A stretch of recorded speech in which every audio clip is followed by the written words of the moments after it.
Hey guys, it's Matt again. This is my first review style video, so I'll be doing a game, or rather a series of games, that I know and love, Monster Hunter.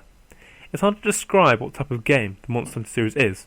You have stats like in RPGs, but they basically just come down to different types of defense.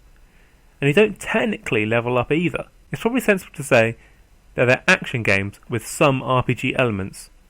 Chances are, unless you're currently living in Japan, you haven't heard much about this series. The only reason I know about it is because I got it for free with my PSP, and I've been hooked ever since. Over in Japan, it is one of the most popular game series, comparable to Call of Duty over here in the West, yet in America and Europe, it is largely unheard of. The series began on the PS2, but since migrated to the PSP, the Wii, and most recently, the Wii U and 3DS. There is also a Japan-only MMO version for PC, which was released back in 2007, and is still having content added regularly. The fourth main game is due for release on September 14th in Japan, with no release date for the West announced yet. A second PC version is being worked on by the Chinese company Tencent Games. It recently had an open beta and is rumoured to be released in the East, which is China and Japan, in 2014, with a Western release in 2015. But this is just a rumour, and I haven't seen any sources to back this up. The premise is simple, at first glance rather shallow. You're simply a hunter living in a village, and it's your task to keep the village safe from various giant beasts that reside in areas around it. That's it. No epic backstory, no great quest, you're a hunter. But what gives the game its charm, you may cry?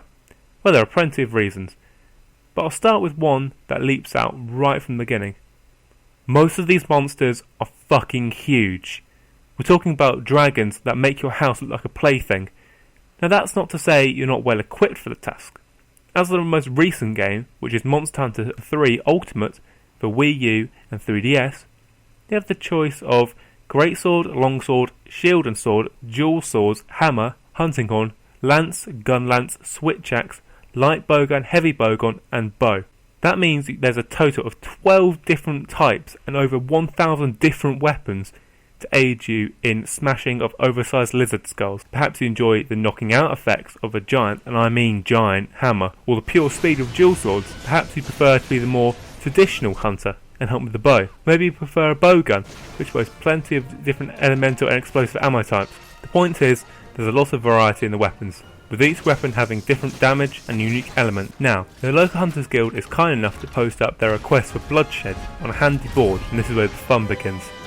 After each hunt, you get to carve up your slain foe and use these parts to make even more awesome armour and weapons. In addition, once your amateur carving abilities are exhausted, the helpful guild send in experts to collect anything you missed and present it to you after the quest, with bonus rewards for breaking certain monster parts such as claws, head crests and horns, or capturing the beast alive rather than killing it. It's not explained what the guild do with the captured beast, but you can assume it's not very nice considering you actually get more rewards than you would than killing it. Now the next major attraction on display here is a truly hardcore difficulty. At first glance, seeing all the hundreds of weapons and armours that bestow you with extra abilities, you could be forgiven for thinking you could breeze through the fights. But alas, you are bound to hit the first wall that every hunter hits. For me, it was my very first Yian Kut-Ku hunt. Now picture the scene.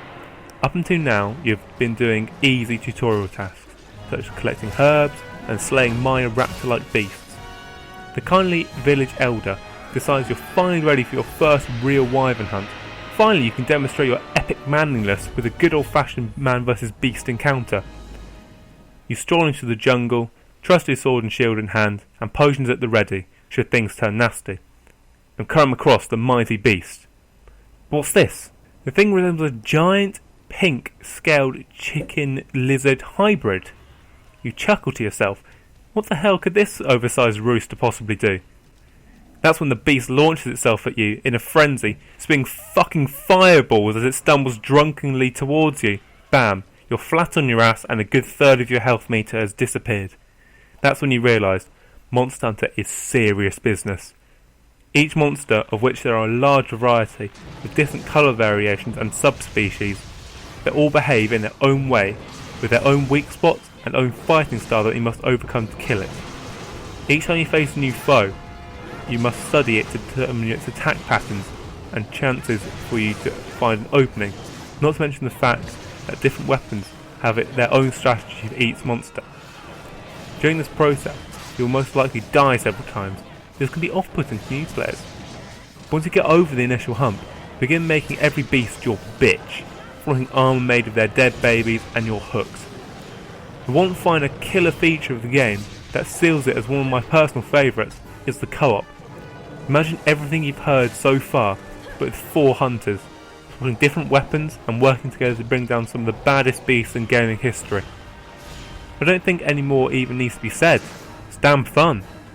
The one downside is the fact that the PSP lacks the online features of the PS2 and PC versions, and thus require you to either own a PS3 and use Ad Hoc Party, or use Xlink Kai, a third-party tunneling program allowing your PSP to connect to your computer and then connect over the net to other people doing the same. In conclusion, here are the points broken down into pros and cons. Some of the downsides are: there's a slow start for new players, with tutorials taking up to an hour to complete, and you can often hit a wall of difficulty that takes a while to overcome.